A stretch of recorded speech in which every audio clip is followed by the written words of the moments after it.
One in particular was I really, so when you have a child, love, security, and self-esteem, well, as even human beings, love, security, and self-esteem are three primary human needs. Tony Robbins breaks it down to six, but if you look at these three components, right? I got to love myself. I want to be secure in who I am, and own that, and and own myself, but also like to secure my place in the world. So, and what I find is that love, security, and self-esteem, these three tenets, typically with dysfunction, that's where it comes from, right? If I don't love myself enough, then now I got to do things for you, so you'll be my friend, right? So I can feel good about myself, right? So I'm going to be extrinsically wired myself that way. And so I was wired in what my self-esteem was probably a 3, self-love probably a 3. My mom was extremely rigid. She grew up in a rigid environment also. She didn't know otherwise. She was one of 5. Her parents in World War both were enlisted for World War II. So that like militaristic kind of environment got programmed into the household. And on top of that, some of the family was not really good at expressing love.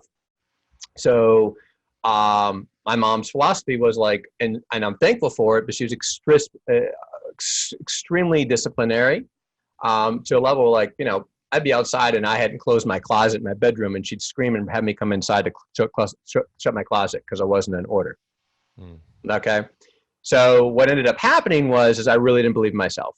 I didn't have any frame 2 at all. I mean, if nothing else, like if you think you're special, you're not, was more of the philosophy in the household than, anything else. So I got to this point where I became a massive magnet to bullies. I mean, I was just a magnet to them. And I was an easy person to pick on.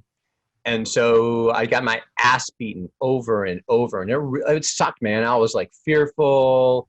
It was like being a kid can be really freaking tough, right? And kids can be mean. Other kids can be assholes. Yeah. And it just, I noticed.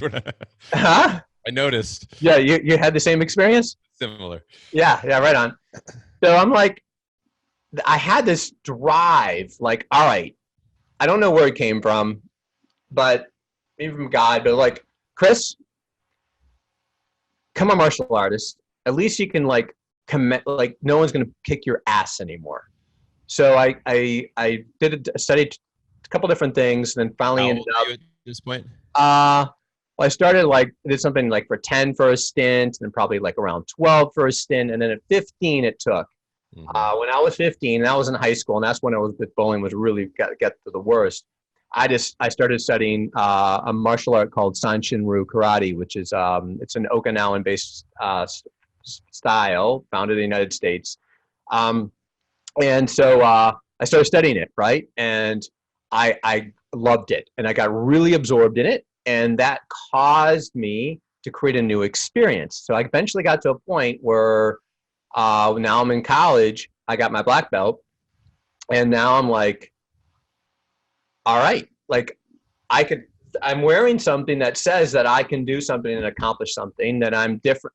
I'm actually not worth shit, and I can do something about it. And I also found a coach, or a guy was kind of a therapist coach in college, who helped me realize some of this too, that I built a lot of lies about who I was.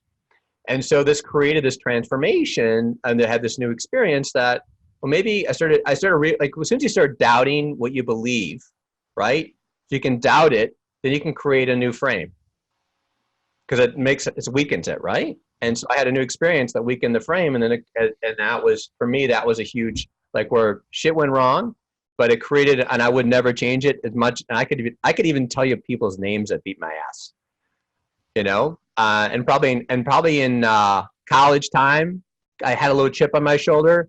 I even thought about going back to reunions, and having conversations, and I grew out of that, fortunately. But it was, it was interesting.